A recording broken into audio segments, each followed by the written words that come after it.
This is day 9।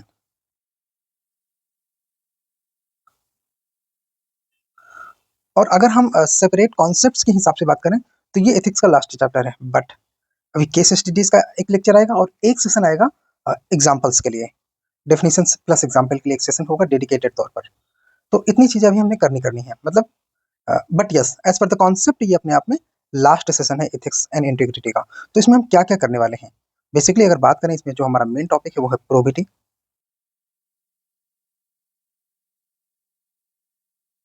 Probity means ईमानदारी।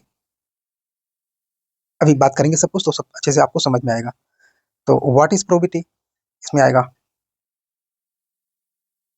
What is probity,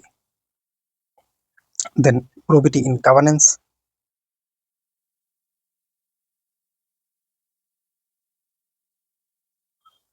then concept of public service,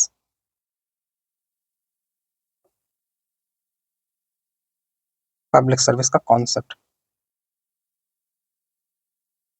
then philosophical basis of governance and probity,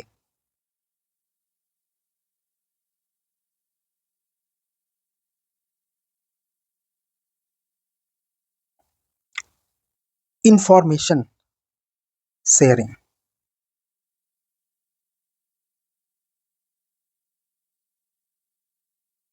then RTI,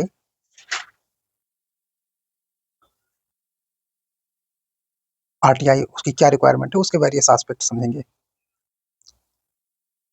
role of civil servants in public option through social media, role of civil servants in influencing public opinion through social media. So role of civil servant in influencing public opinion through social media.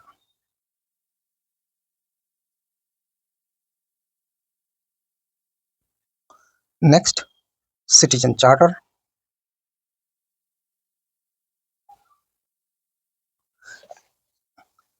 इसमें ARC और वो सब कुछ पढ़ेंगे। Then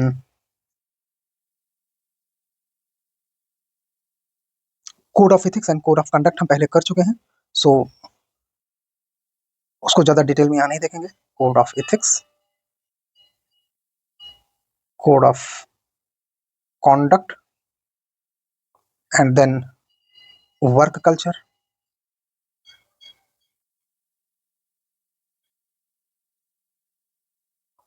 then quality of service delivery,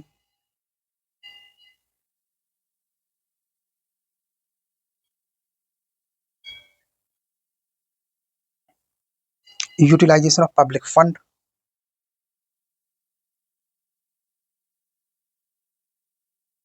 उससे जो भी related issues हैं, चैलेंजेस हैं, सॉल्यूशंस हैं, सब बात करेंगे। करप्शन, करप्शन का resolution and how to combat, corruption के चैलेंजेस, सब कुछ करने वाले हैं इस सेशन में आगे, ठीक है। हाँ, बट एक चीज मैं आपसे आपसे बोलूंगा, आपको टेलीग्राम चैनल में ये सब कुछ तो मिल ही जाता है, ये नंबर है, अगर कोई दिक्कत हो तो आप व्हाट्सएप पे बात करो। इसके अलावा हाँ, 8897075770।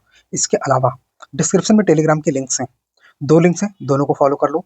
एक डेडिकेटेड पीसीएस के लिए है, एक यूपीएससी के लिए है। तो आप अपने अपने हिसाब से, मैं जब बोलूंगा कि आप दोनों सब्सक्राइब कर लो, यूपीएससी वाला तो मेन सब्सक्राइब कर ही लेना आप। तो अ, आपको उसमें पीडीएफ सारे मिल जाएंगे। पॉइंट ये है कि जब तक तुम खुद नहीं लिखोगे ना, तब तक तुम इसका सिर्फ 10% ही फिल्टर कर पाओगे। बस ध्यान से सुनो, लिखो, ये चिंता मत करो कि इसमें तुम्हारे 20 आवर जा रहे हैं कि 30 आवर जा रहे हैं, जाएंगे, जाने दो, इसीलिए तुमको टाइम मिलता है, ठीक है। चलो शुरू करते हैं आगे, पहले टॉपिक की ओर। So what is probity? First thing, what is probity?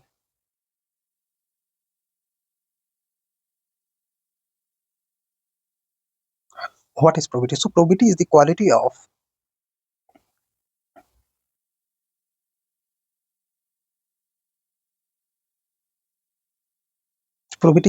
of applying moral principles in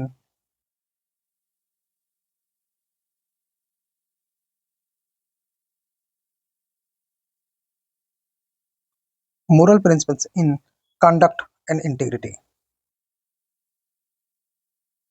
In conduct with integrity होना चाहिए. In conduct. So probity is the quality of probity is the quality of applying moral principle in conduct. जो आपके आचरण हो उनमें आप moral principles apply करते हो, जिन्हें ये डेफिनेशन नहीं है, उसकी क्वालिटी को प्रोबिटी कहते हैं. ठीक है, उसकी क्वालिटी को प्रोबिटी कहते हैं जो आप ये सब करते हो. तो एग्जैक्टली हम क्या कहें, प्रोबिटी का क्या मतलब है? So it refers to the conduct that conforms to high standards of life, both in public and private, and it is on ideal principles. So it refers to the conduct that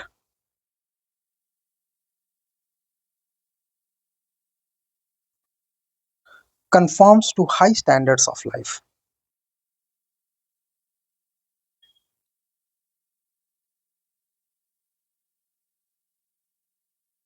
High standards of life,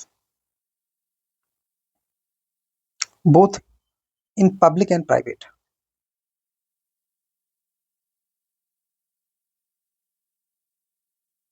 ठीक है, निजी जिंदगी में भी और लोक सेवा में भी. It includes integrity, knowledge, decency, modesty, positive emotions etcetera etcetera. But इससे तो बात नहीं क्लियर हुई, बिकॉज जब आप इंटीग्रिटी की डिफिनेशन पढ़ते हो तो भी उसका यही मतलब निकलता है ना. So how it is different from integrity, है ना? How it is different from integrity, how it differs from integrity. So probity emphasize probity emphasize emphasizes uprightness and adherence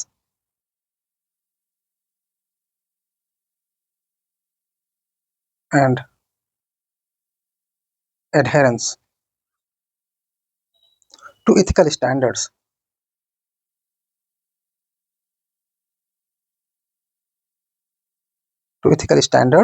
especially in public life, especially in public life. While integrity encompasses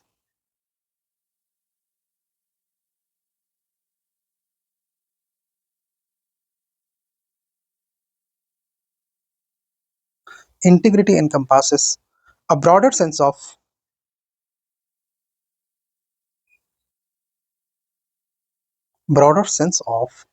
moral wholeness,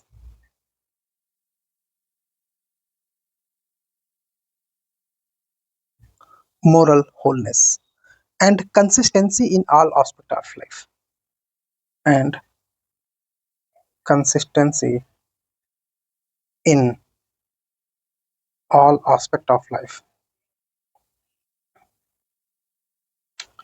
तो क्या अंतर पता चला? मैं बोलूंगा अभी भी नहीं, है ना? अभी भी नहीं पता चला कि प्रोबिटी और इंटीग्रिटी में एग्जैक्टली क्या अंतर है. अगर तुम कमेंट करते हो तो इसका मतलब तुम्हें पहले से आता है कि हाँ तुम्हें समझ में आया, तो तुमको पहले से पता है. अपराइटनेस, अडहेरेंस, मोरल होलसमनेस, और या तो तुमको अभी भी नहीं समझ में आया. दो ही बातें हो सकती हैं. Moral wholeness. तो आइए समझते हैं. देखो, ये जो वर्ड प्रोबिटी है ना, ये वर्ड बना है प्रोब से.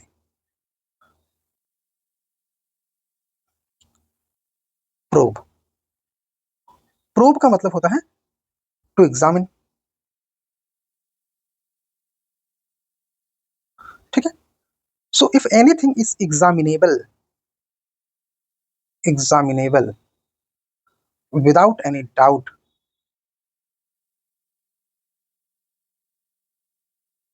to be found to be unethical.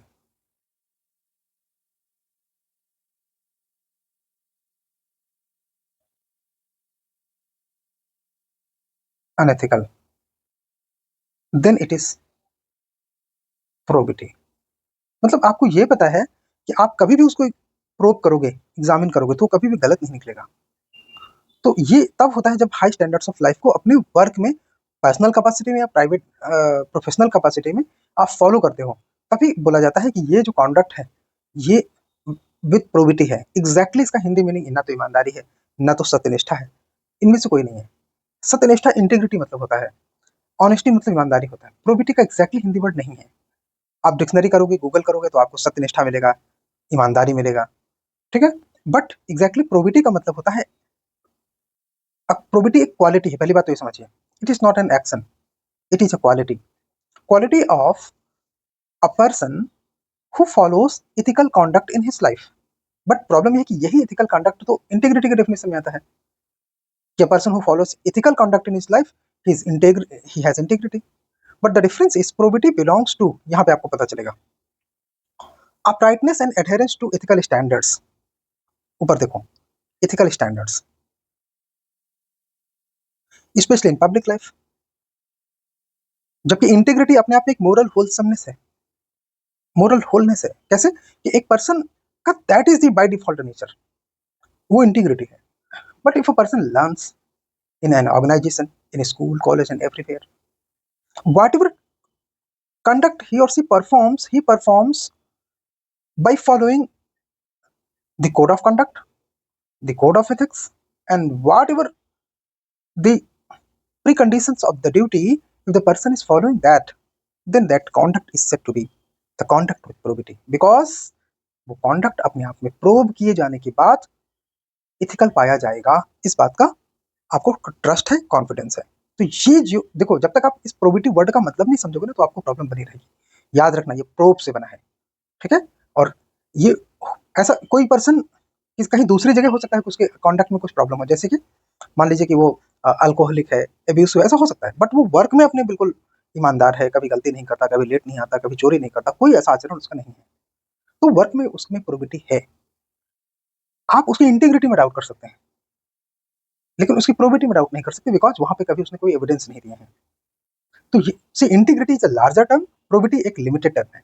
Probity generally office में लोग रह कर सीखते हैं, गलती करते हैं, उनको पनिश किया जाता है, दोबारा नहीं करते, तो उनके अंदर प्रोबिटी डेवलप होती है। इस तरह से इंटीग्रिटी आप फैमिली से सीखना शुरू कर देते हैं।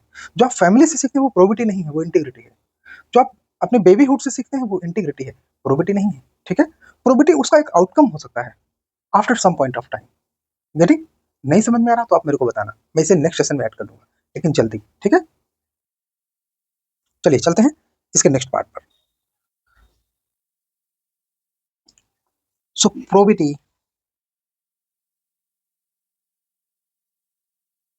इन personal life, public life, personal life.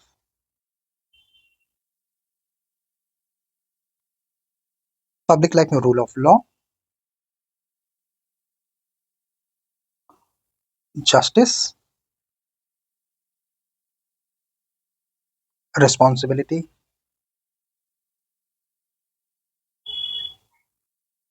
Integrity,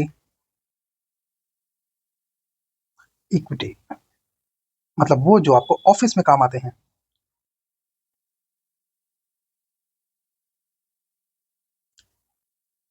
personal life में कौन कौन से? जैसे love, respect, self esteem, honesty, ठीक है। तो ये आपके पर्सनल लाइफ और प्रोफेशनल लाइफ की प्रोबिटी के कुछ एग्जांपल हो गए। देन इंपॉर्टेंस क्या है? तो अब आपको पब्लिक लाइफ में इंपॉर्टेंस बताना है। जाहिर सी बात है, आप ये समझिए कि इंटीग्रिटी हो, प्रोबिटी हो, अकाउंटेबिलिटी, इनकी इंपॉर्टेंस पब्लिक लाइफ में सब में एक होती है। तो प्रोबिटी की इंपॉर्टेंस आपको लिखना है, इंपॉर्टेंस ऑफ प्रोबिटी। आपको लिखना है ऑब्जेक्टिविटी,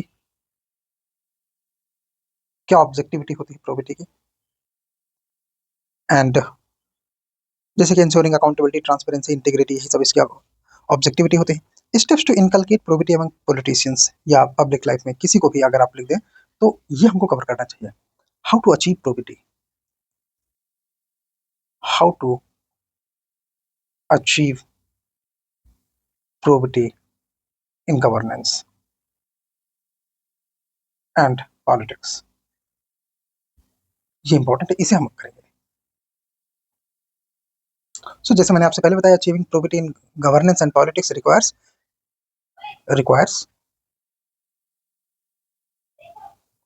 नंबर 1 ट्रांसपेरेंसी।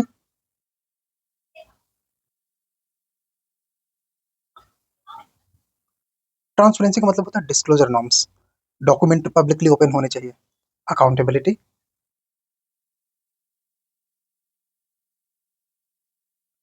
ठीक है, ये सारी चीजें, बाकी सारी चीजें, ऑनेस्टी, इंटीग्रिटी, सब कुछ, बट कैसे, हाउ,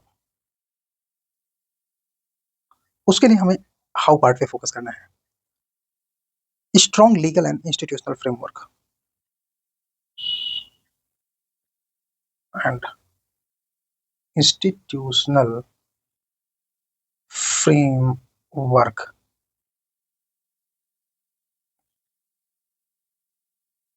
अब ये कैसे आएगा? So establish anti corruption laws,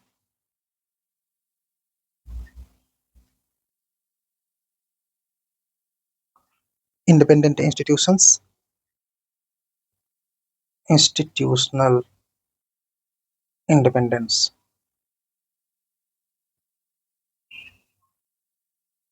जैसे for example ombudsman,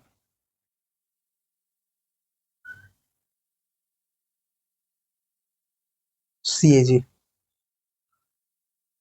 separation of powers,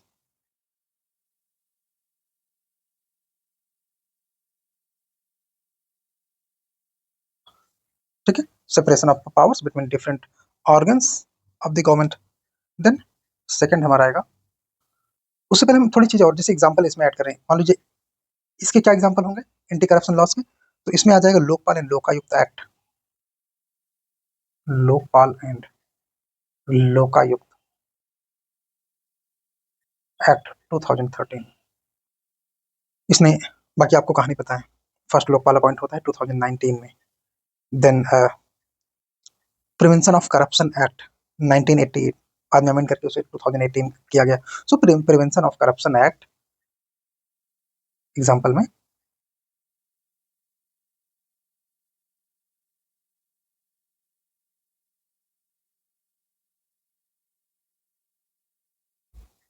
prevention of corruption act 2018,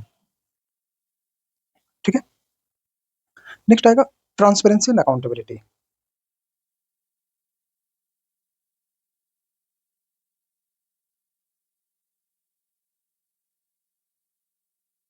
transparency and accountability, transparency and accountability आएगा कैसे, ये पॉइंट है, ठीक है।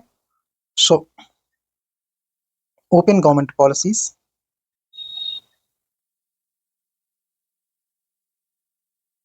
फॉर एग्जांपल आरटीआई एक्ट लिखने तो एक्ट भी लिख सकते हो।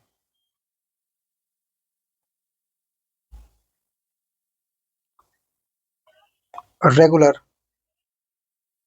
Audit system,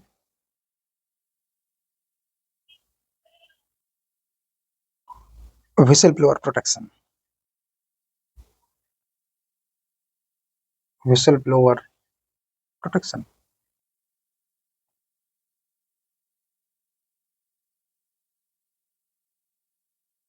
whistle blower protection example add कर दीजिए। जैसे इसका एग्जांपल हो जाएगा whistle blower protection act 2014, whistle blower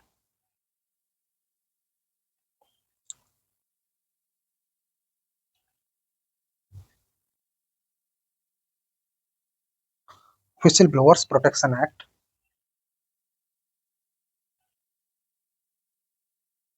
2014, ये इसका एग्जांपल है। इसके अलावा Satyendra Dubey case in golden quadrilateral project, example लिख के ऐड करो।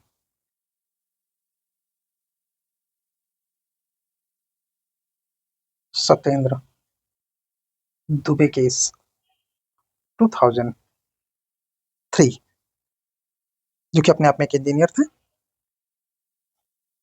तो उसमें हुआ क्या था कि सत्येंद्र दुबे का असासिनेशन कर दिया गया था, जिन्होंने जिन्होंने करप्शन केस को एक्सपोज किया था। किसमें? गोल्डी गोल्डन क्वाड्रिलेटरल हाईवे प्रोजेक्ट में। गोल्डन क्वाड्रिलेटरल हाईवे प्रोजेक्ट में ये एक व्हिसल ब्लोअर थे, तो इसलिए इनके लिए जरूरी है कि ऐसे लोगों की प्रोटेक्शन के लिए हमारे पास क्या हो, व्हिसल ब्लोअर प्रोटेक्शन एक्ट को सही से इंप्लीमेंट किया जाए। फाइन, ये इंपॉर्टेंट है, और इस तरह से आप चीजों को बताओगे तो अच्छे से आपके मार्क्स बने। नेक्स्ट,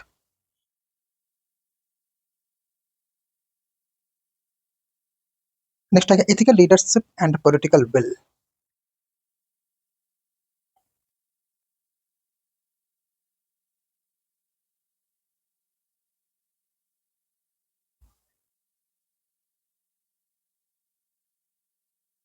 तो इनकी लीडरशिप की रिस्पॉन्सिबिलिटी क्या होगी? इंटीग्रिटी, मोरल रिस्पॉन्सिबिलिटी, इसके अलावा ethical guidelines, zero tolerance to corruption and misconduct, ये इनकी जनरल क्वालिटीज जो होनी चाहिए। अब एथिकल लीडरशिप में आपको अनेकों एग्जाम्पल मिलेंगे। आप अशोक हेमका के नाम याद रखना, जिन्होंने अपने सर्विस ईयर से लगभग 2 गुना ज़्यादा ट्रांसफर बियर किए हैं। अप्रॉक्सीमेट जब उनके 26 ईयर्स पूरे हुए थे तो तब तक उन्होंने 56 ट्रांसफर बियर कर लिए थे। ठीक है, तो ये चीज़ें आप कर सकते हो। नेक्स्ट है public participation and civil society engagement. Public participation and civil society engagement. Public को पार्टिसिपेट कराओ, सिविल सोसाइटी के लोगों को एंगेज करो। इसमें क्या क्या आ सकते हैं? सिटीजन ओवरसाइट, लोगों की नज़र में चीज़ें होनी चाहिए। फ्रीडम ऑफ मीडिया या मीडिया इंडिपेंडेंस, मीडिया इंडिपेंडेंस। इसके अलावा NGO and advocacy groups, NGO and advocacy groups. Advocacy group का मतलब कोई भी जो इन सारी चीज़ों में, इन चीज़ों की वकालत करता हो, उनको समर्थन देता हो, ऐसा कोई प्रोफेशनल लीगल सिस्टम से रिलेटेड नहीं है। ठीक है, देन हम मेरिट बेस्ड पब्लिक सर्विस और इलेक्टोरल रिफॉर्म की बात कर सकते हैं। Merit based public service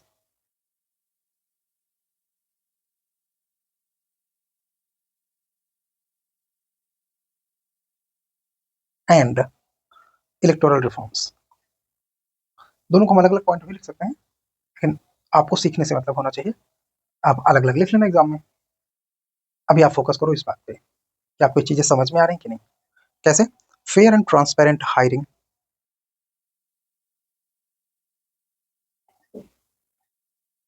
transparent hiring.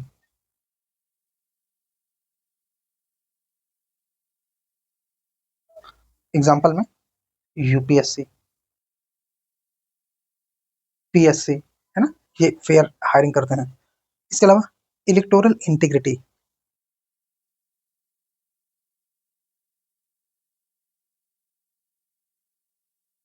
Electoral integrity to prevent vote buying and fraud, independent and impartial judiciary.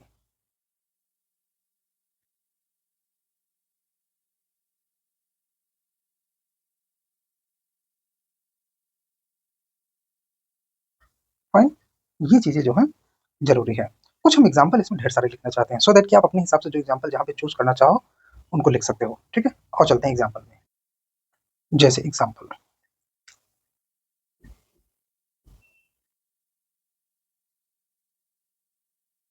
Electoral bond case by Supreme Court. दूसरा, NOTA, NOTA none of the above introduced in 2013। NOTA आपको liberty देता है, आपको freedom देता है कि आप इनमें से किसी को मत चुनो। फाइन, इसके अलावा कुछ और एग्जाम्पल हम यहाँ पे ऐड करना चाहते हैं। जैसे to prevent criminalization of politics, a Supreme Court judgment mandate political candidates must disclose their criminal records. Disclosure of criminal records by politicians. यहाँ आप मैंडेटरी ऐड कर सकते हो, मैंडेटरी डिस्क्लोजर, ठीक है। इसके अलावा PIL, public interest litigation, and NGO like association of democratic reform, ADR। आप कभी ADR की हिस्ट्री पढ़िए, आपके दिमाग खुल जाएंगे इन्होंने कितने काम किए हैं। एसोसिएशन ऑफ डेमोक्रेटिक रिफॉर्म, ठीक है। RTI के बारे में हम जानते हैं, जिसमें Adarsh housing scam and Commonwealth scam जैसी चीजों को खोला था। विसिल ब्लोअर प्रोटेक्शन की हमने बात किया, सत्येंद्र दुबे केस की बात किया, आप इनको लिखो। इसके अलावा कुछ और एग्जाम्पल ऐड करते हैं जो इससे रिलेटेड नहीं भी हैं, सम मोर एग्जाम्पल, अलग से पॉइंट बना के लिख सकते हैं हम। एग्जाम्पल आप अलग से भी एग्जाम्पल लिख सकते हो, पॉइंट के साथ में लिख सकते हो, आपको दोनों में फायदे होते हैं, ठीक है। इसका कोई खास फर्क नहीं पड़ता। जैसे supreme court vigilance on corruption,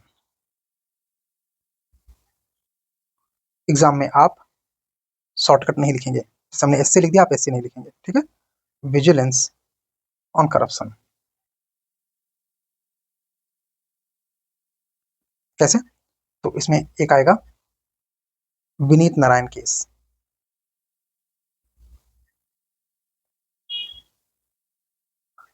Vineet Narayan case है तो पुराना, लेकिन इसका इसका इम्पैक्ट आज भी है, जिसमें कि supreme Court has directed that CBI and ED to act independently in corruption cases.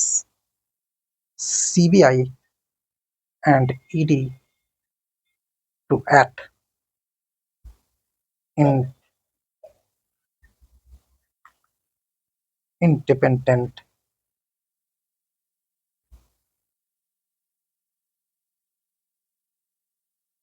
independently in corruption cases.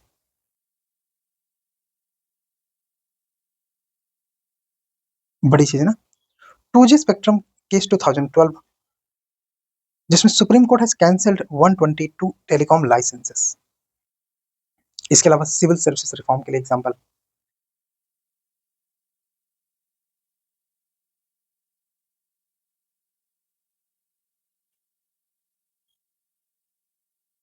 Example मैं आपको एक साथ इसलिए बता रहा हूँ बिकॉज आगे भी टॉपिक आएंगे तो वहां भी आप इनको यूज कर लेना, ये आपको एग्जाम्पल पता रहे किस तरह के मामले में कौन कौन से एग्जाम्पल आपके हैं। So second ARC, second administrative reform commission report emphasise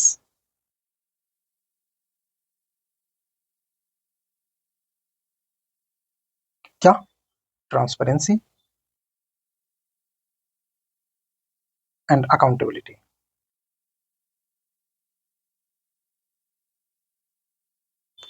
ठीक है। इसके अलावा e governance initiative like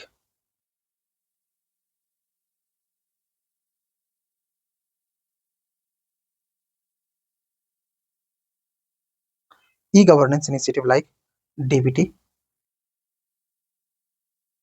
direct benefit transfer, public financial management system,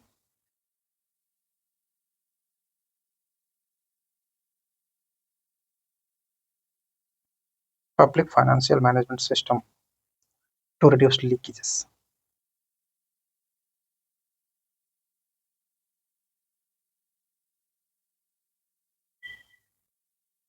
To reduce leakages. And digital governance के लिए आप एग्जांपल लिख सकते हैं, जैसे कि Aadhaar based subsidy reform, digital governance,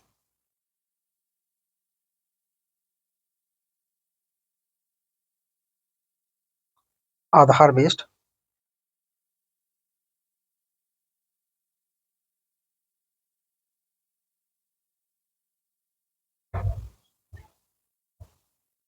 subsidy.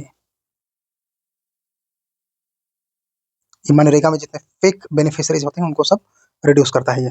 इसके अलावा गवर्नमेंट ई मार्केट प्लेस, ई नाम, digi locker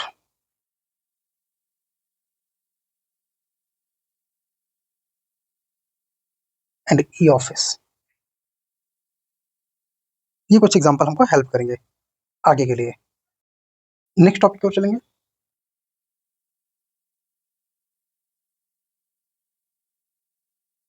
which is basically about concept of public services.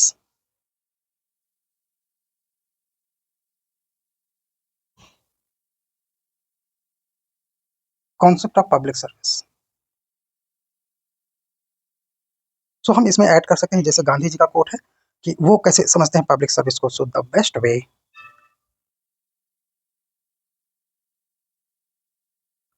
To find your self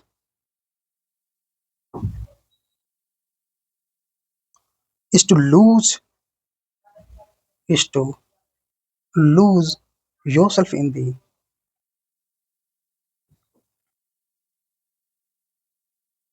service of others।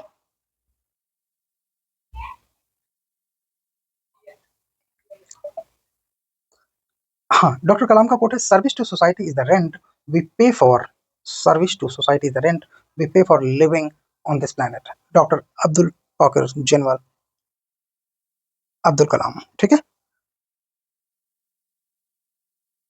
एक और, public service is a privilege.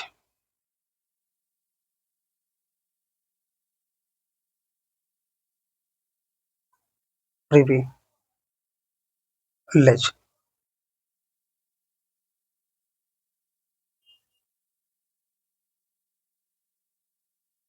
Privilege. Public service is a privilege. It is not about power.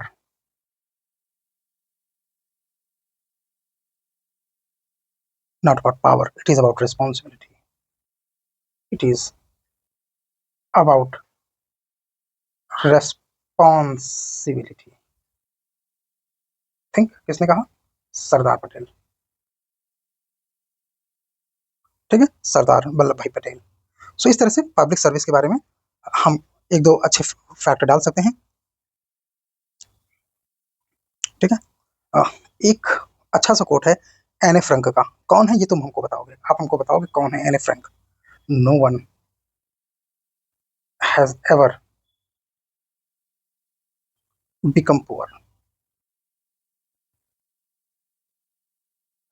by giving by giving Anne Frank.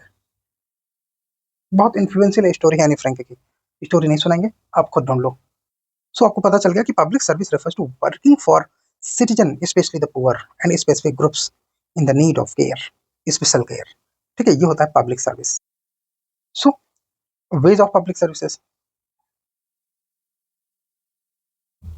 Public services जैसे कि politics में, अब आप politicians के क्या काम है आपको पता होने चाहिए, जैसे law making.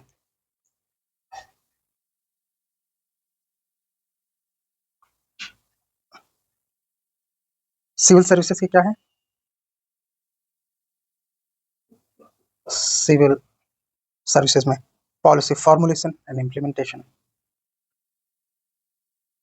Policy formulation and implementation. Civil society में,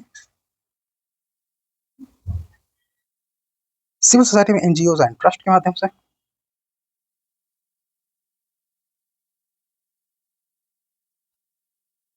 सिटीजन, सिटीजन की ड्यूटीज होते हैं।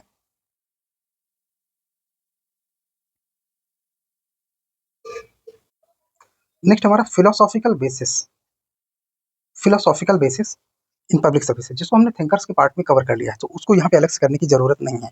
तो उसके बाद वाला टॉपिक हम कवर करेंगे अब information sharing, information sharing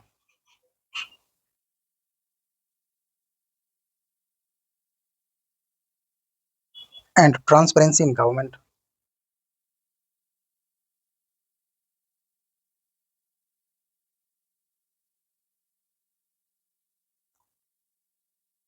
and RTI.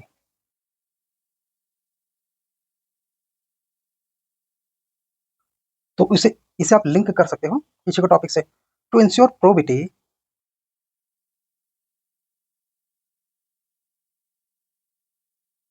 Probity in governance,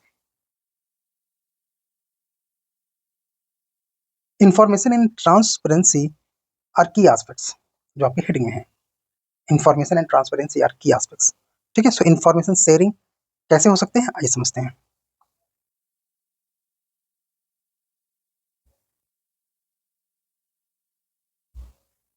information sharing.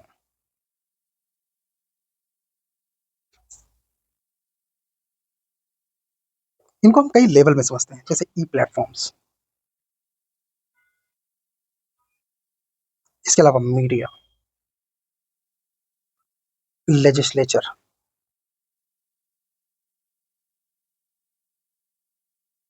And institutions, सबके लेवल पे समझते हैं।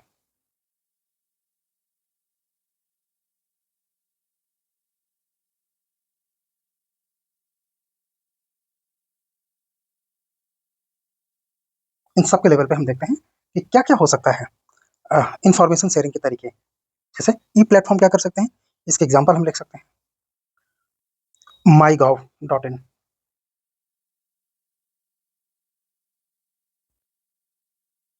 इसके अलावा डिपार्टमेंटल वेबसाइट्स एंड पोर्टल्स, हर मिनिस्ट्री के पास है डिपार्टमेंटल वेबसाइट्स एंड पोर्टल्स। ठीक। मीडिया, मीडिया में PIB, social media, press and TV, press मतलब print and TV. Legislature, so ministers,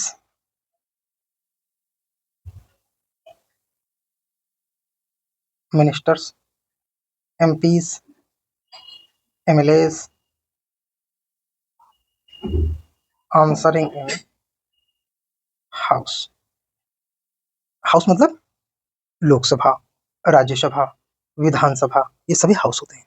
institutional में जैसे आरटीआई। ठीक है। सो इस तरह से इंफॉर्मेशन शेयरिंग के कुछ मैकेनिज्म है, करेंगे हम इनको आगे। अच्छा, हम ये समझ सकते हैं इंफॉर्मेशन क्यों, तो इसका ये ना वाई का आंसर है, this answers to why. Why का आंसर करता है to ensure probity in governance. Simple. अब ये बढ़िया बन गया है एक सिस्टम। सिलेबस में मेंशन है आरटीआई, तो हम आरटीआई को थोड़ा डिटेल से यहाँ पे कवर करेंगे। आरटीआई, ठीक है, आरटीआई को हम डिटेल में कवर करेंगे। बाकी चीजें अपने आप में सेल्फ एक्सप्लेनेटरी, हमको अलग से कोई एक्सप्लेन करने की जरूरत नहीं है, करेंगे आगे। चलिए शुरू करेंगे आरटीआई एक्ट से।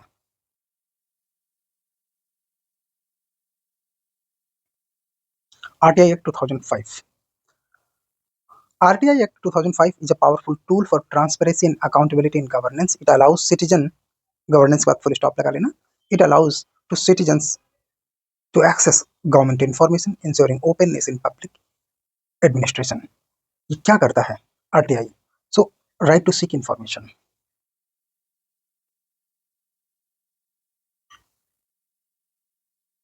Right to seek information. Citizen can request any information from public authorities except those restricted under Section 9. Any information except those are restricted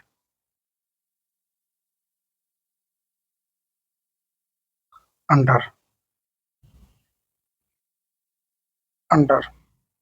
Section 8 and 9.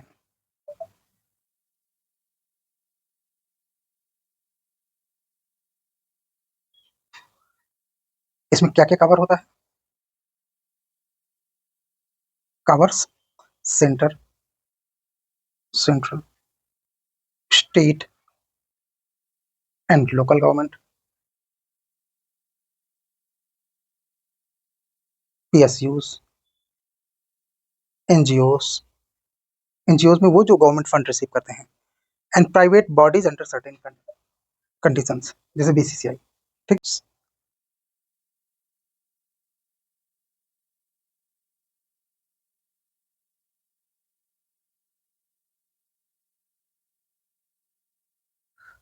Time bound response कैसे? 30 days नॉर्मल आरटीआई के लिए, 48 hours. सो 48 hours में RTI response आता है in case of information concerning about life और personal liberty. Life और personal liberty, मतलब अगर कोई भी मैटर आर्टिकल 21 के अकॉर्डिंग है तो, जो कि लाइफ एंड पर्सनल लिबर्टी से रिलेटेड है, कोई भी मैटर नहीं कह सकते, but yes, life and personal liberty की बातें कर सकते हैं। एंड दिस में take 40 days if third party request करती है। थर्ड पार्टी आरटीआई में 40 days एंड 45 days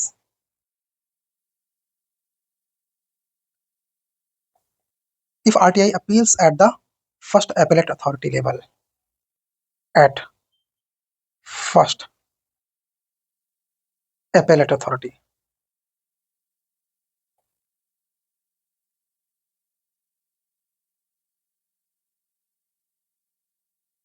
ठीक है, ये है टाइम बाउंड मैनर में आरटीआई रिस्पॉन्स। आरटीआई की और क्या फीचर है? बहुत सस्ता है, low cost and simple process. Simple process कैसे? ₹10 एप्लीकेशन फीस है, application fee is just ₹10 and no fee for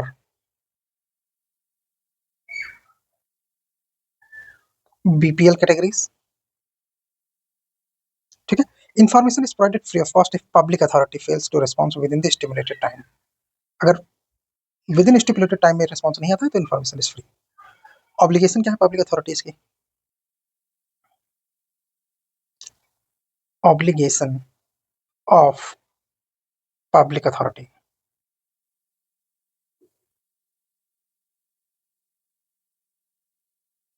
so proactive disclosure under section 4 sub clause A sub clause B, इसे शुरू करते हैं।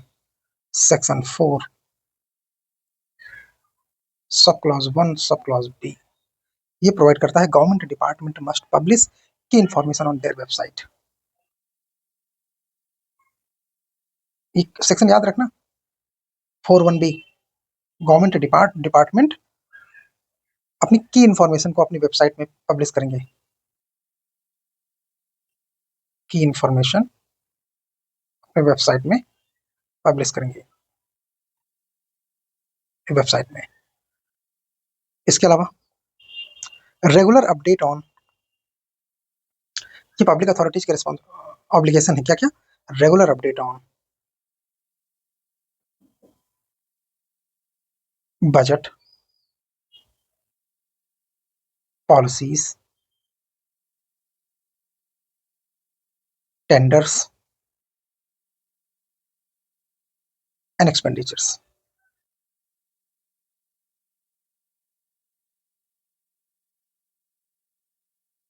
एक्सपेंडिचर्स, इसके अलावा maintaining record, systematic record, systematic record, ये further investigation and inquiry में use होते हैं रिकॉर्ड। आरटीआई और क्या करता है? Appeals and complaint mechanism,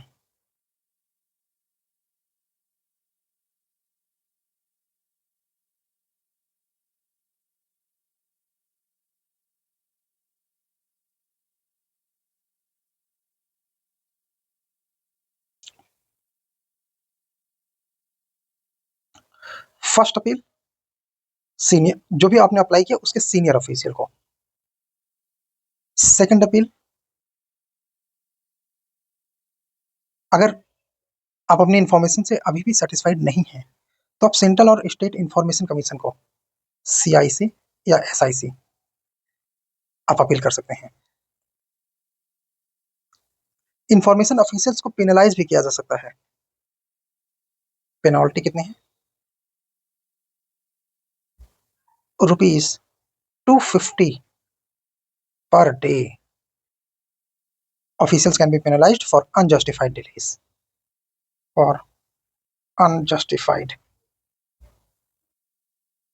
delays और रिफ्यूजल, मना करने पर भी, ठीक है। पेनल्टी ₹250 पर डे है, याद रखना। Coverage,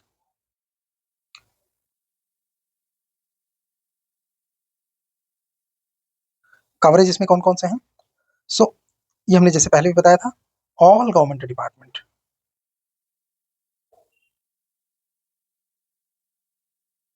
in departments, judiciary, legislature, even president and PMO, president of India and PMO, ये सब भी प्राइवेट ऑर्गेनाइजेशन कौन से हैं?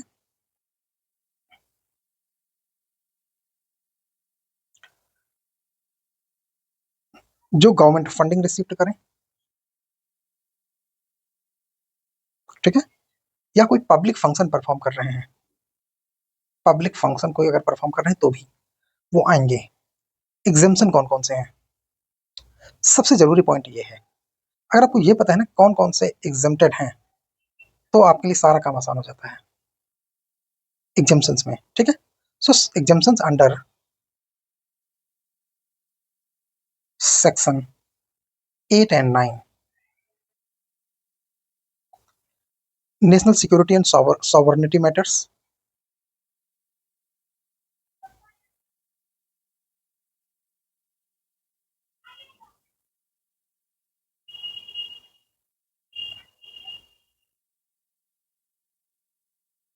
Matters to personal information which may invade private matters, personal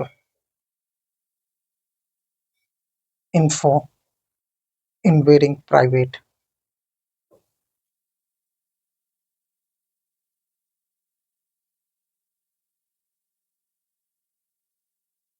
invading privacy, invading privacy, or information related to trade secret and IPR, trade secrets।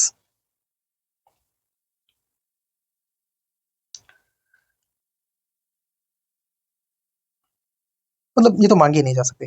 Cabinet papers before decision,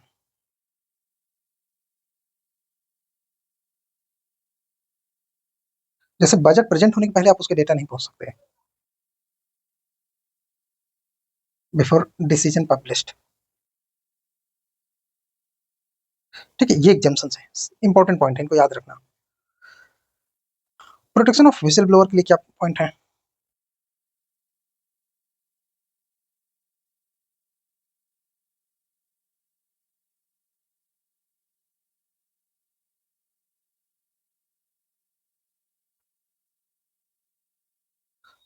RTI has exposed many scams, जैसे Adarsh scam, Commonwealth scam, but activist faced threats. मतलब whistle blower protection की बड़ी दिक्कत है, इसके लिए whistle blower protection act 2014 ही एकमात्र चीज है बस, ठीक है। ये विसल ब्लोअर को इन्फॉर्मेशन तो देता है बट उनको कोई सिक्योरिटी इसमें नहीं है, याद रखना। नेक्स्ट टॉपिक और चलेंगे, role of civil servants, role of civil servants in influencing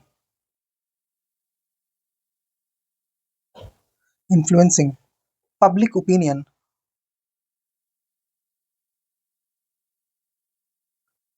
through social media और अदर मीडिया, सोशल मीडिया और अदर मीडिया, इसको ब्रैकेट कर दो तो उसका एसेंस निकल जाएगा,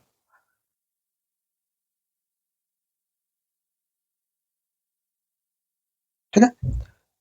कैसे? देखो, इसके लिए कुछ प्रिंसिपल्स हैं, आपको ये 5 B's याद रखना है, 5 B's।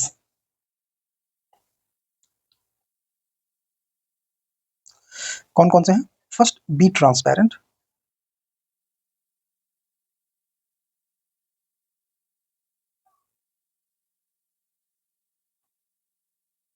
B proactive,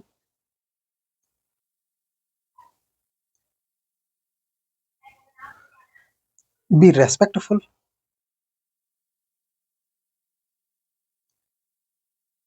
be aware,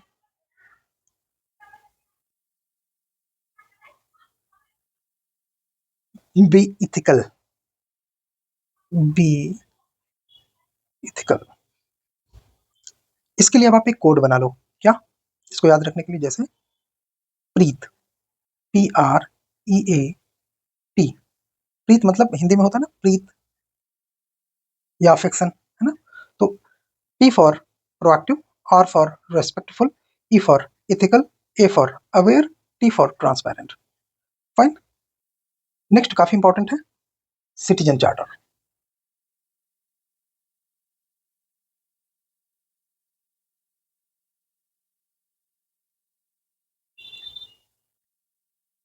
citizen charter, citizen charter क्या है, आइए समझते हैं।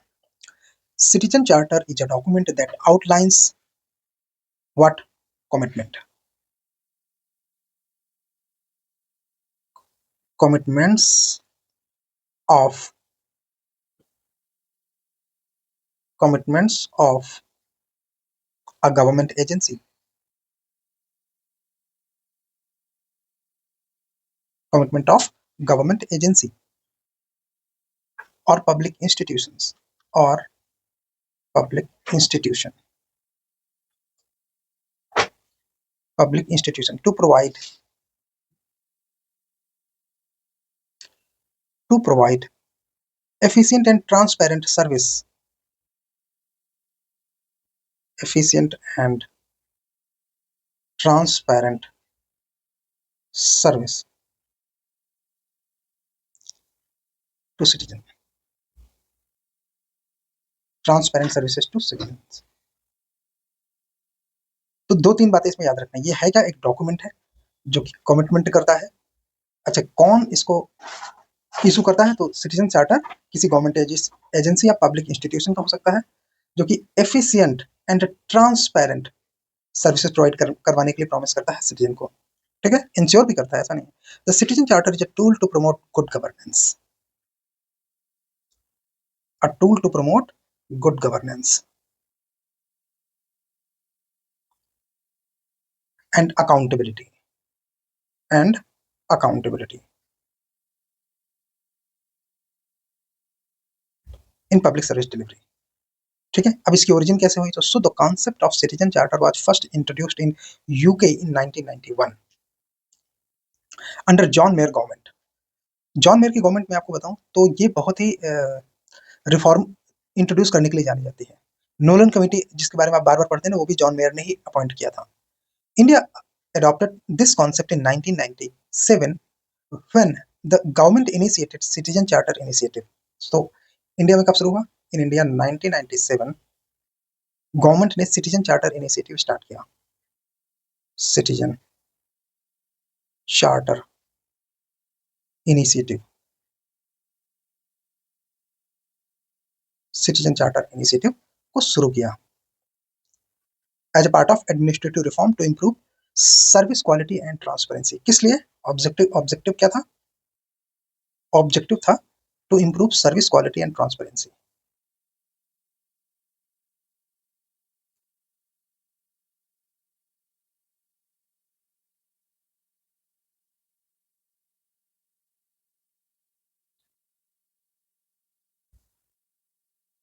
ठीक है, and very important, department of administrative reform and public grievances, the department of, लिख लीजिए, इसकी जरूरत है आपको, एडमिनिस्ट्रेटिव रिफॉर्म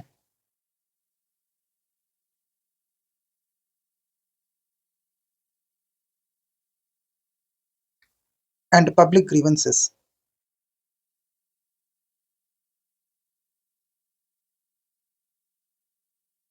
पब्लिक ग्रीवेंसेस यानी कि DARPG, DARPG। ये क्या करता है इसमें? Implementation of citizen charter, monitoring the citizen charter, monitor भी यही करता है। इम्प्लीमेंटेशन एंड मॉनिटरिंग, ये दोनों काम DARPG करता है। मॉनिटरिंग एंड इम्प्लीमेंटेशन दोनों काम ये करता है DARPG। चलिए अब हम की फीचर्स की बात करेंगे। So features, of citizen charter, features of citizen charter.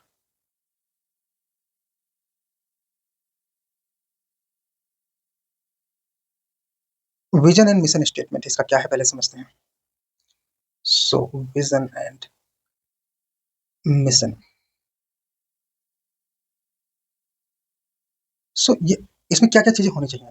तो किसी भी इंस्टीट्यूट, हम एक एग्जांपल अभी लेंगे तो और अच्छे समझ में आएगा। जैसे मान लीजिए पुलिस डिपार्टमेंट है, तो फिर पुलिस डिपार्टमेंट का क्या विजन है, क्या मिशन है, वो हमको बताना पड़ेगा। जैसे इसमें हमें बताना पड़ेगा कि डिपार्टमेंट का या ऑर्गेनाइजेशन का पर्पज क्या है। मतलब सिटीजन चार्टर आपको बताएगा कि ये डिपार्टमेंट क्या करता है, क्या पर्पज है उसका। Purpose, goal, commitment,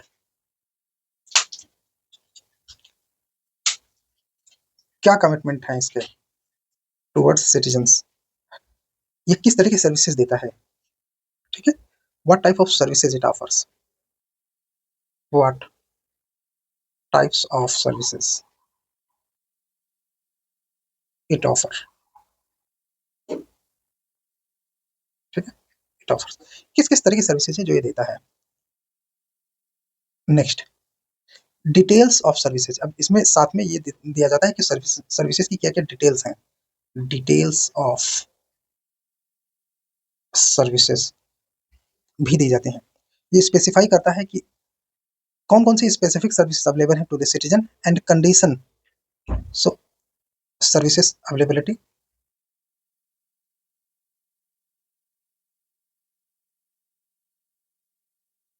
and condition, condition, ये दोनों चीजें इसमें मिलती हैं। Then service standard and timeline, service standard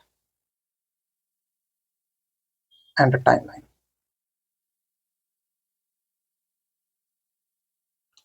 service standard and timeline, कि टाइमलाइन का मतलब ये कब तक प्रोवाइड की जाएंगी। सर्विस स्टैंडर्ड का मतलब कि इसमें कौन कौन सी सर्विस, उनका क्या लेवल होगा, वो सब कुछ आपको पता चलता है इसमें। वो इन्फॉर्मेशन आपको मिलती है कि डिपार्टमेंट, जैसे मान लीजिए कि आपको इनकम सर्टिफिकेट बनवाने के लिए आप अपनी किसी डिवीजन में जाते हैं, तहसील में जाते हैं, तो आपको पता चलेगा कि इनकम सर्टिफिकेट कब तक बनती है, उसका प्रोसीजर क्या है, वो सब कुछ आपको इसमें मिलेगा। Grievance redressal mechanism, grievance redressal mechanism, कि कौन कौन से ग्रीवेंसेस हैं आपके, उनको कैसे एड्रेस किया जाए, तो कहाँ कहाँ पे कंप्लेन करना है, क्या करना है, इसका पूरा प्रोसीजर आपको पता चलता है। ठीक है, ये it provides information and how citizen can file complaints, how citizens can file complaints, how citizen can file complaints, and how they can seek redress if service is not delivered properly, how to seek, how to seek redressal। ठीक है, then साथ में आपको ये भी होगा कि क्या क्या सिटीजन की रिस्पॉन्सिबिलिटीज हैं। तो रेस्पॉन्सिबिलिटीज ऑफ द सिटीजन,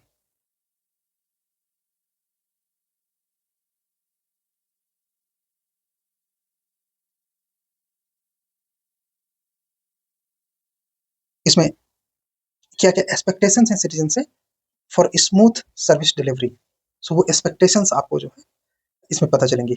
इसके अलावा रिस्पॉन्सिबिलिटीज होंगी। देन अब कॉन्टैक्ट इन्फॉर्मेशन भी इसमें मिलती है आपको, कॉन्टैक्ट इंफॉर्मेशन,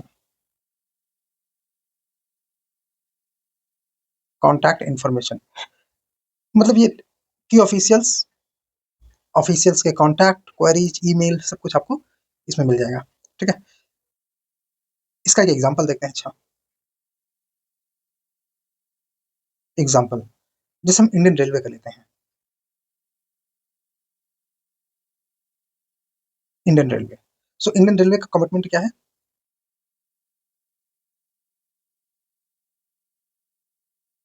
इंडियन रेलवे का कमिटमेंट क्या है, availability of train schedule,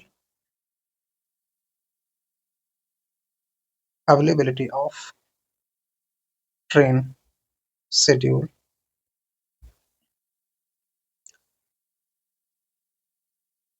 ticketing services,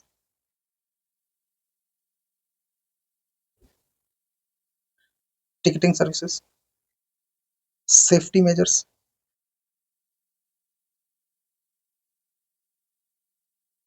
safety measures, इसके अलावा क्लीनलीनेस, कैसे इंश्योर करें अगर आपकी बर्थ में कोई गंदगी है तो आप तुरंत सफाई की डिमांड कर सकते हैं, cleanliness.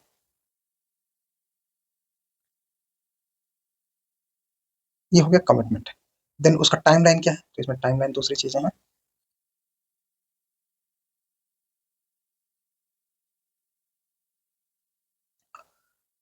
Refund process with in 7 days of online booking. इतना एक एग्जांपल आप लिखते हो ना उतना काफी होता है। Refund process with in 7 days of online booking.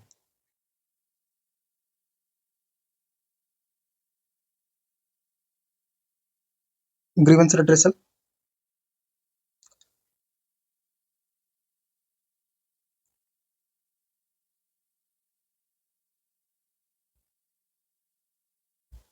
Passenger can file complaint via 139 helpline. ठीक है, 139 हेल्पलाइन। और online portal.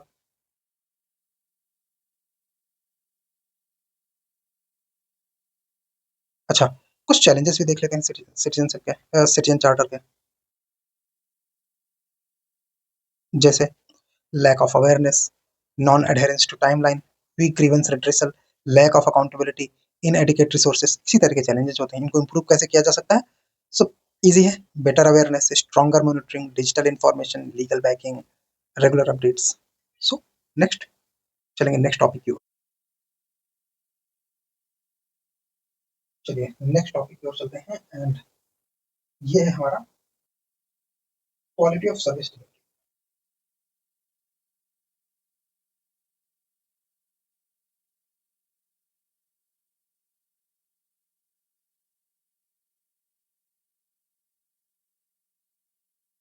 Quality of service delivery, next topic हमारा quality of service delivery. So service delivery is public administration refers to service provided by the state. Service delivery in public administration refers to services provided by the state. So services provided by state कौन कौन से हैं? इसमें दो तरह की services होती हैं, एक regulatory services,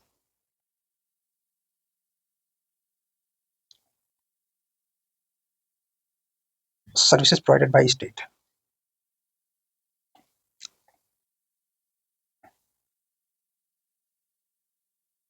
regulatory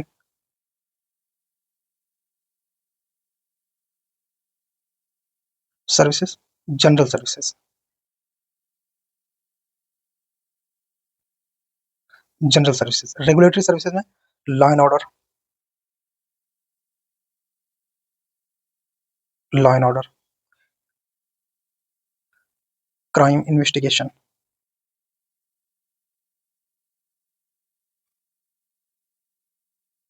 enforcement of laws,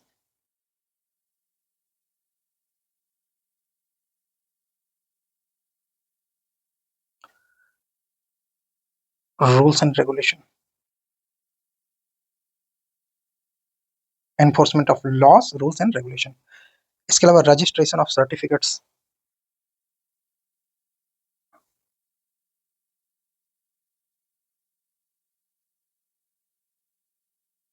registration of certificates,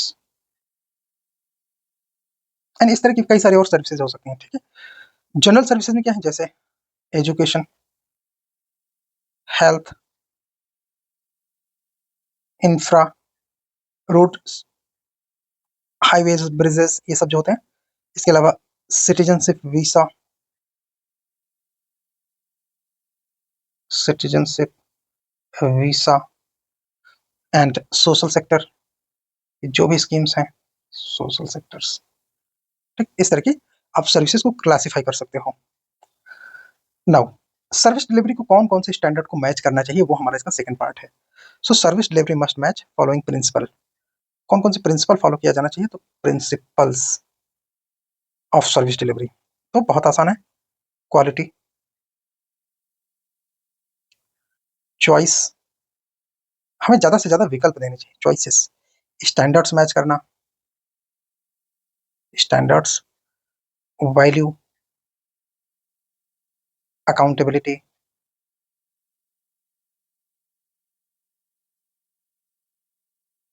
participative services होनी चाहिए, मतलब सिटीजन पार्टिसिपेशन है तो वो बेटर है, बेटर होगा इसमें। ट्रांसपेरेंसी, ट्रांसपेरेंसी, ये अपने आप में कुछ प्रिंसिपल फॉलो होने चाहिए। नाउ चैलेंजेस क्या क्या हैं? चैलेंजेस हैं जैसे policy paralysis,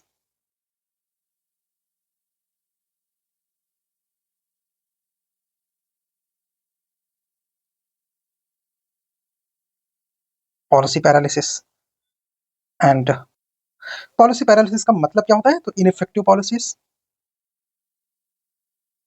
ineffective policies and lack of policies, नियम कानून ही नहीं है, तो नियम कानून ही नहीं है वहां पे, तो उसको पॉलिसी पैरालिसिस कहा जाता है। और क्या चैलेंजेस हैं?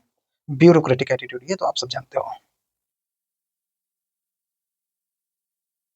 Bureaucratic attitude, hierarchy and red tapism,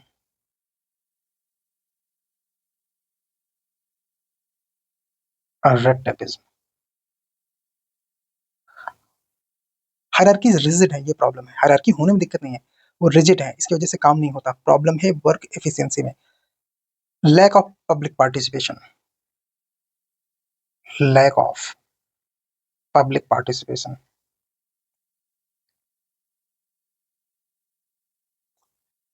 lack of political will,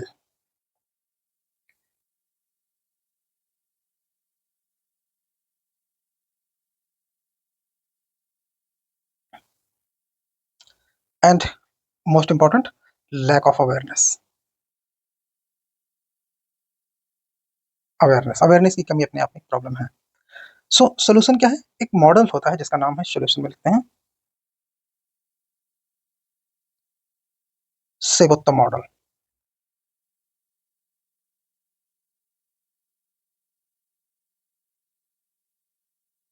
Sevottam model, Sevottam model aims to resolve अब चैलेंजेस, जो ऊपर हमने चैलेंजेस पढ़े इन सर्विस डिलीवरी में, उनको रिजॉल्व करना चाहता है। Fine, and bring transparency, responsiveness and ethical values, transparency, accountability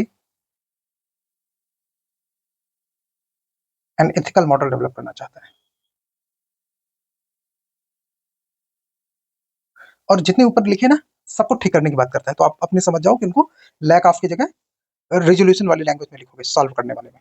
अगला टॉपिक हमारा होगा utilization of public fund,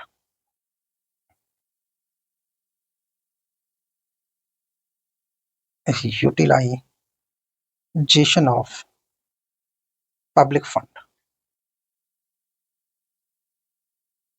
Public fund is the money of the state collected through taxation, loan और other revenue generating methods। ठीक है, तो public fund को हम classify कर सकते हैं, आइए करते हैं।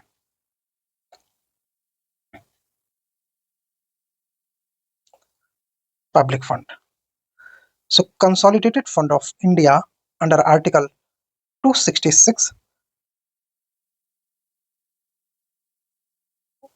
266 सब क्लॉज 1, ये प्रोवाइड करता है रेवेन्यू कलेक्टेड थ्रू टैक्सेशन को, revenue collected through taxation.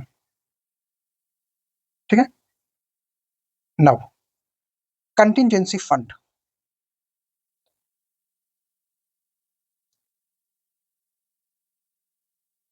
Contingency fund under article 267 of India, article 267 of India, इसमें है कॉर्पस ऑफ, कितना कॉर्पस है? corpus of 500 crore. Then public account of India.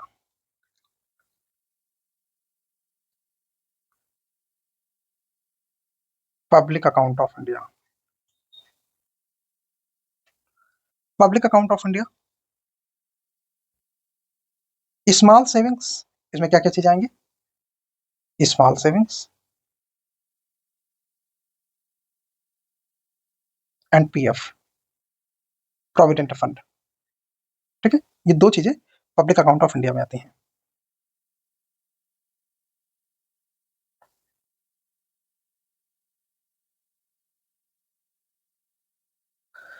Okay, तो इतनी चीजें हमको फंड के तौर पर पता होना चाहिए। इनके आर्टिकल पता होना चाहिए। Public account article 266, article 266 sub clause 2 में है। Contingency 267, consolidated fund of India 266 sub clause 1। ये तीन हमारे पास फंड हैं। अब हम फॉलो करेंगे इनके प्रिंसिपल्स। क्या क्या प्रिंसिपल हमको फॉलो करनी चाहिए एक्सपेंडिचर ऑफ पब्लिक फंड में? So principal, so public fund is a nation's resource. Because it is a nation's resource,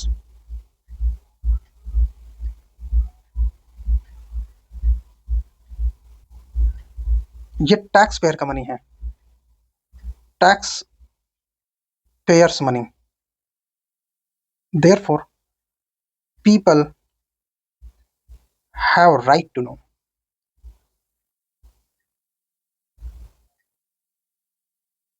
ये पैसे कैसे खर्च किए जाते हैं, सब कुछ पता होना चाहिए। And constitution of India provides India to be a welfare state, welfare state. Therefore, public fund must be spent in welfare services. Next, government must have a proactive role in welfare of the people because India is a welfare state. Fine. FRBM act क्या कहता है? सो FRBM act 2003 को seriously implement करने की जरूरत है। किया ही जाता है, आपको पता है FRBM एक्ट के प्रोविजन फॉलो किए जाते हैं, जिसमें कि union government debt to GDP ratio, दो तीन बातें हम करते हैं। एक तो डेट टू जीडीपी रेशियो, तो debt to GDP ratio union का 40%, स्टेट्स सभी का मिलाकर 20%। तो debt to GDP ratio cumulatively कितना हो गया?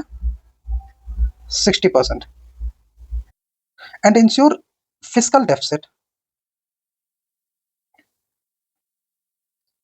Below 3% of GDP. ठीक है, तो ये दो बातें हमको ध्यान रखना है। इसके अलावा FRBM और क्या क्या करता है? ऑडिटिंग, इफेक्टिव बजटिंग,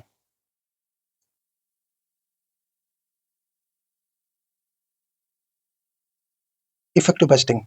अब इफेक्टिव बजटिंग में कौन कौन से पैरामीटर हैं? तीन। एक आउटकम, आउटकम बेस्ड बजट। दूसरा जीरो बेस्ड बजट।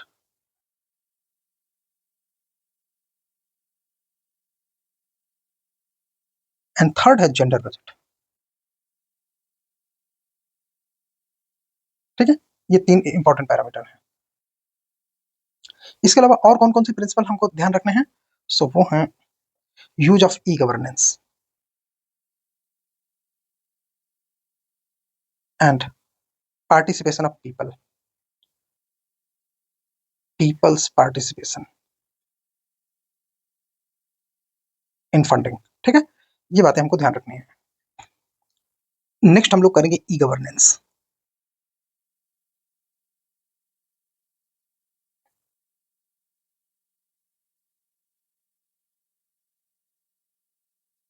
ई गवर्नेंस, सो ई गवर्नेंस का मतलब क्या होता है? It refers to use of ICT, it refers to use of ICT to improve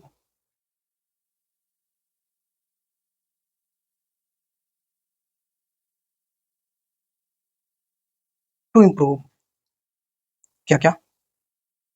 efficiency,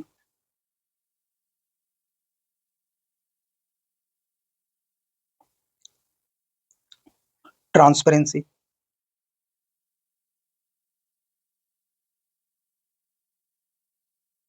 accountability.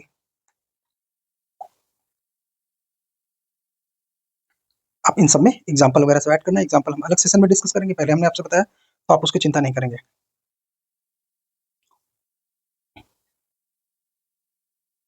Cost effectiveness,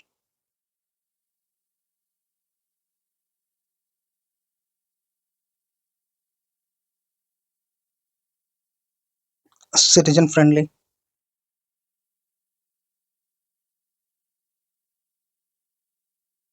services. ठीक है, सो इस तरह से ये होता है अपने आप में ई गवर्नेंस। इसके की एस्पेक्ट्स क्या क्या हैं? एस्पेक्ट्स,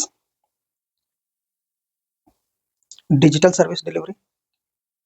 तो ऊपर जो आपने पॉइंट है वही इसके की एस्पेक्ट्स हैं। अब आप उन्हीं को थोड़ा एक्सप्लेन कर दोगे तो अपने आप में इनमें सब में एक्सप्लेनेशन एक्सप्लेनेशन ये सारे टर्म्स की हम पहले भी कर चुके हैं, सो अलग से उसको करने की जरूरत नहीं है। की एस्पेक्ट, मेजर गवर्नमेंट इनिशिएटिव्स, सो initiatives,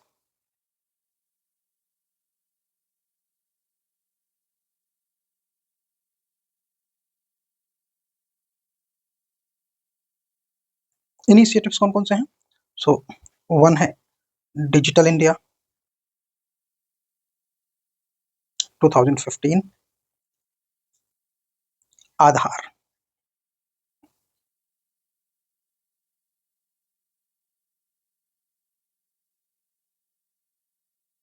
UIDAI, biometric based authentication, ये फायदा है इसका। ई क्रांति,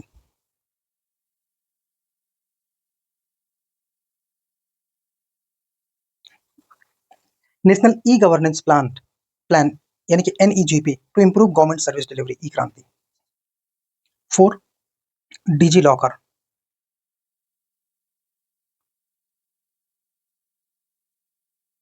क्लाउड बेस्ड प्लेटफॉर्म है जिसमें कि आप स्टोर कर सकते हैं अपने डॉक्यूमेंट्स, अपने रिकॉर्ड्स। उमंग ऐप,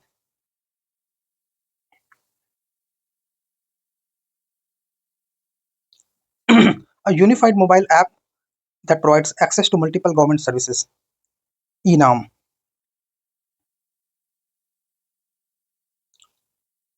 ऑनलाइन प्लेटफॉर्म है for agriculture commodities, e code.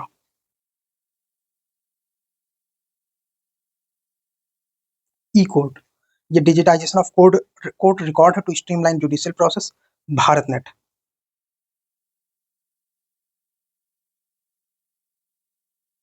A project to provide high speed broadband connectivity to rural areas, है ना, रूरल एरियाज के लिए। Government e market place example में आप लिख सकते हैं। चैलेंजेस क्या क्या हैं?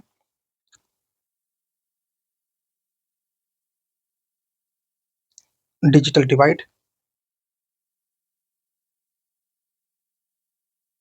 Cyber security threats,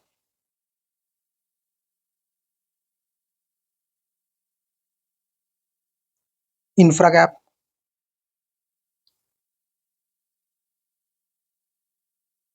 digital literacy की समस्या,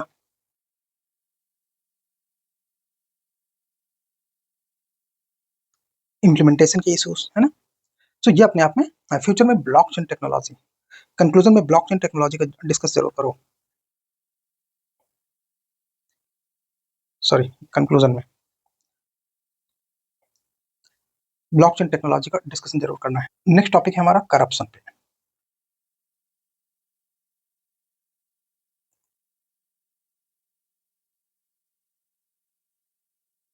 corruption, so corruption is dishonest behavior by those in position in power. So dishonest, corruption is dishonest behavior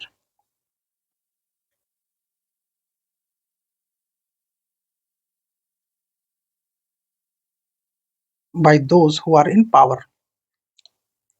It is unfortunate that corruption has for many because matter of habit. It is so deeply entrenched that now it is considered a social norm. Hence corruption implies failure of ethics. अगर आप इसे एकदम visible तरीके से बताना चाहते हैं तो आप बताइए corruption equals to monopoly, plus discretion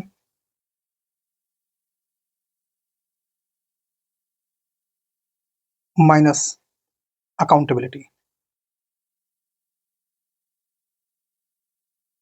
ठीक है, मोनोपोली और डिस्क्रिशन जोड़ दो, अकाउंटेबिलिटी घटा दो, करप्शन आ गया। Types of corruption,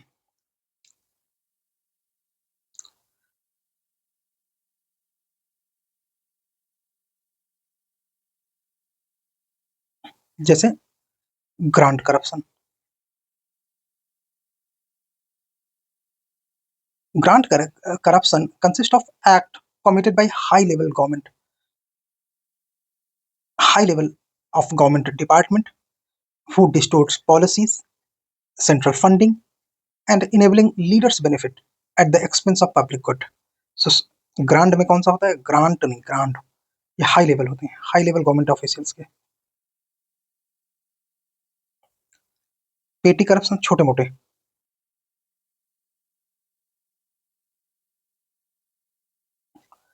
Petty corruption refers to everyday abuse of entrusted power by low and mid-level public officials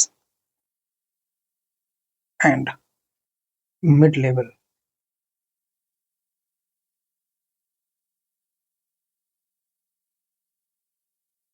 government officials. Third, political corruption.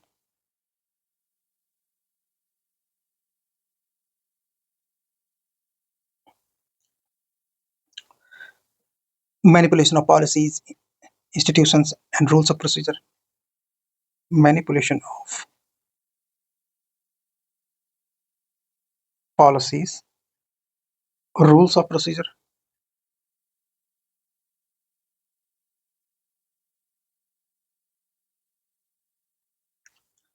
institutions.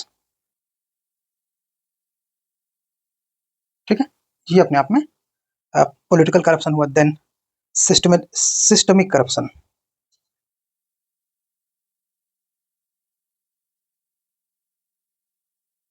Systemic corruption जैसे कि अ, इसी को एंडेमिक करप्शन और एंडेमिक करप्शन भी इसी को कहते हैं। Systemic या endemic corruption exists primarily due to the weaknesses of organization or process. It can be contracted with individual officials or agents who act corruptly within the system. And the factor which encourages the endemic corruption include discretionary power, officials, monopolistic power, lack of transparency. ये जितने system में एक बन जाते हैं ना, जैसे मान लीजिए कि कोई क्लर्क है, वो 100 रुपए लेता है अपनी फाइल को आगे बढ़ाने के लिए, तो ये अपने आप में सिस्टमिक करप्शन है।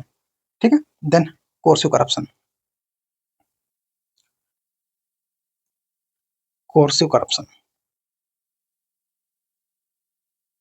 कोर्सिव करप्शन को कोल्यूसिव करप्शन भी कहते हैं। एंड कोर्सिव करप्शन में जिसमें कि ब्राइब, गिवर, टेकर, ये सारी चीजें होती हैं, ब्राइबिंग। सो अब एग्जांपल, वो क्लर्क में पैसे लेने वाला जो है ना, वो आप इस कैटेगरी में भी रख सकते हैं। ठीक है, दोनों में वो आते हैं। बट नॉर्मली कोर्सिव करप्शन जो है वो high level, bribing at high level, ये हमको यहाँ पे ज्यादा मान के चलते हैं। क्लरिकल वाला थोड़ा सा सिस्टमिक ही उसको माना जाना चाहिए। ठीक है, कॉजेस, इसके क्या कारण है करप्शन के?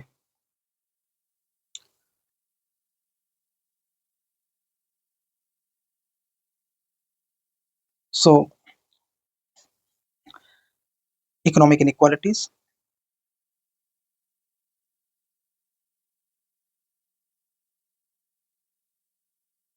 लीगल लैकुनास, मतलब लॉ ठीक से काम नहीं कर रहा, legal lacuna, and administrative lacuna, administration ठीक से काम नहीं कर रहा है, it has problems, judicial delays,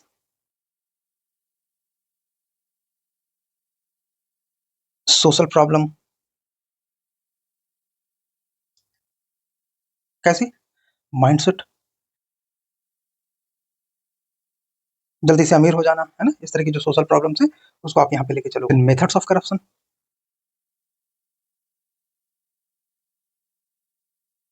methods of corruption में जैसे एब्यूज ऑफ डिस्क्रिशन या abuse of power,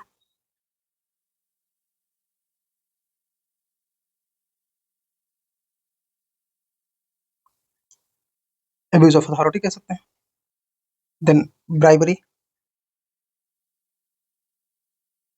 theft, fraud,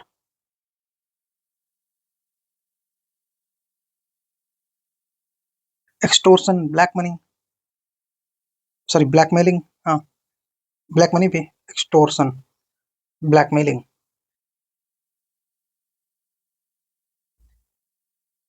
ठीक है, इसके अलावा कैसे मिटिगेट करें, मिटिगेशन कैसे कर सकते हैं, करप्शन को खत्म कैसे किया जाए, हाउ टू मिटिगेट रिड्यूस। सो इसके लिए कुछ है लीगल फ्रेमवर्क, ये मिटिगेशन इंपॉर्टेंट है। ठीक है, लीगल फ्रेमवर्क,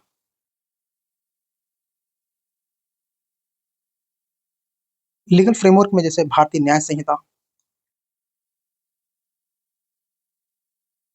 भारतीय न्याय संहिता, BNS 2024। ठीक है,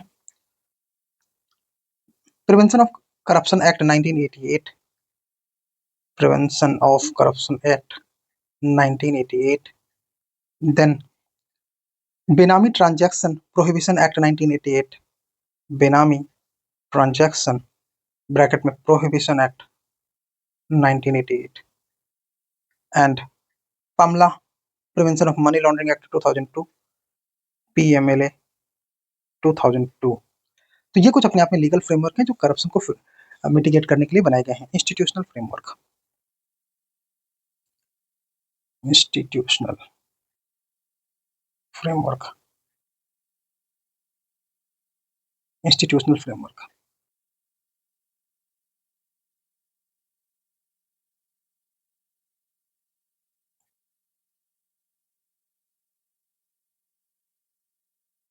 सो फर्स्ट इसमें हम इंस्टीट्यूशन के बारे में कर सकते हैं, जैसे एडमिनिस्ट्रेटिव विजिलेंस डिवीजन,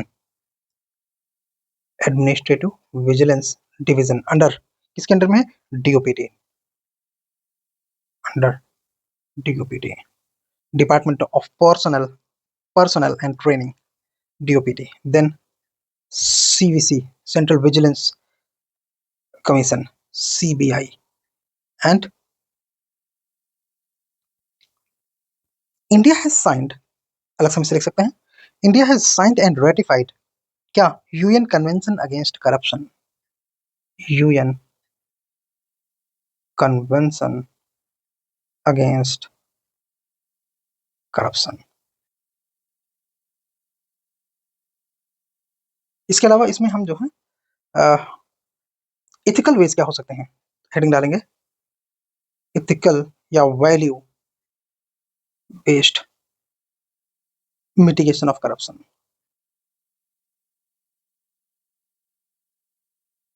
ये आपके लिए बहुत आसान है, अभी आप देखना, जैसे training programmes,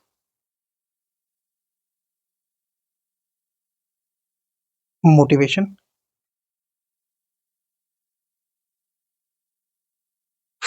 role of family and institution, schools,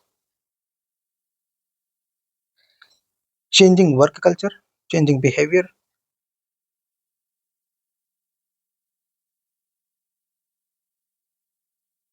attitude and behavior।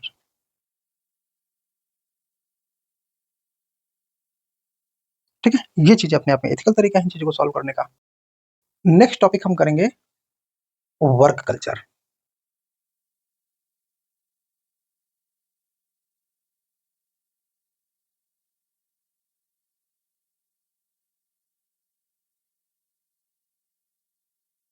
Work culture, how to define work culture is collaboration of attitudes, sorry, collection of attitudes, belief and behavior, collection of attitudes,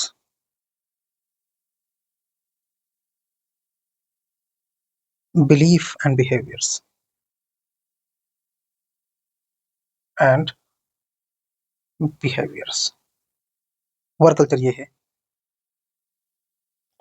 that makes up that makes up that make up the regular while better quality of service delivery, that make up better service delivery on regular basis.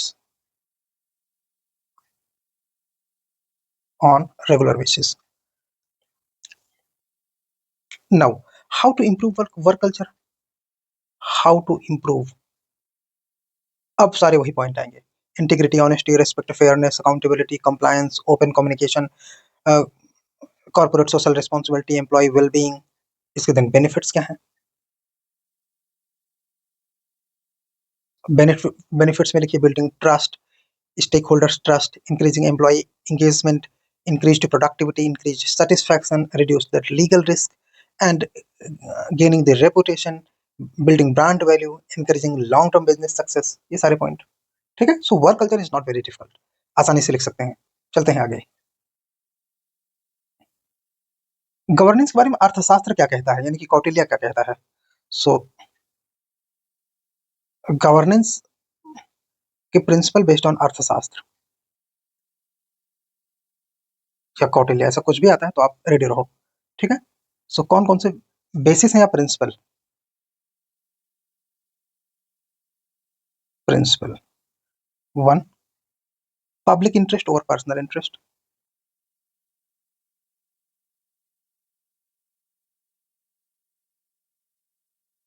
Personal interest.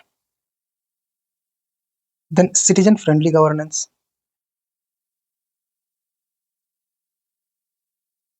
Citizen friendly governance. Third, personnel administration.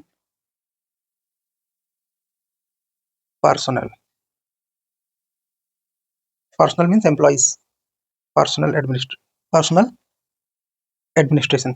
So Kautilya promoted examination, उपाधा परीक्षण. कैसे होना चाहिए?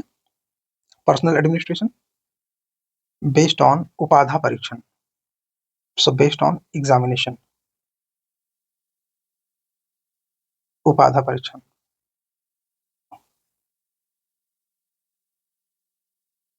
उपाधा मतलब उपाधि यानी कि योग्यता, उसके लिए एग्जामिनेशन होना चाहिए based on examination. 4, social welfare priority में होना चाहिए गवर्नेंस में. Social welfare. 5, wealth management.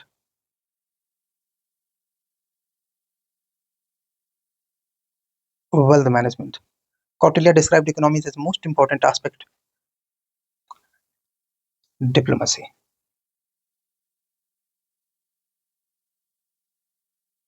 जिसको मंडल बोला जाता है.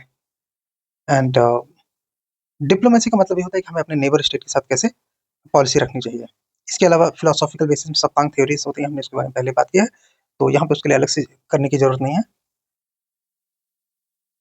So this was about governance and governance as per the Arthashastra. So this is an NCR.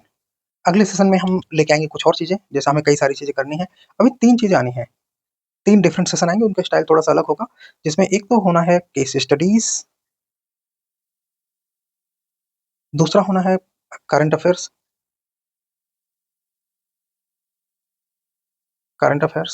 And तीसरा कीवर्ड्स. कीवर्ड्स में 2 पार्ट होंगे, डेफिनेशन, एग्जाम्पल, एंड तीसरा पार्ट होगा कोटेशन. ठीक है. ये तीनों चीजें कीवर्ड्स में आएंगी. ये 3 सेशन अभी एथिक्स में और आने हैं, इसके बाद एथिक्स आपका समाप्त. ठीक है. पढ़ते रहिए, सेशंस देखते रहिए. कोई भी दिक्कत है तो आप व्हाट्सएप में हमसे कांटेक्ट कर सकते हैं. Thank you.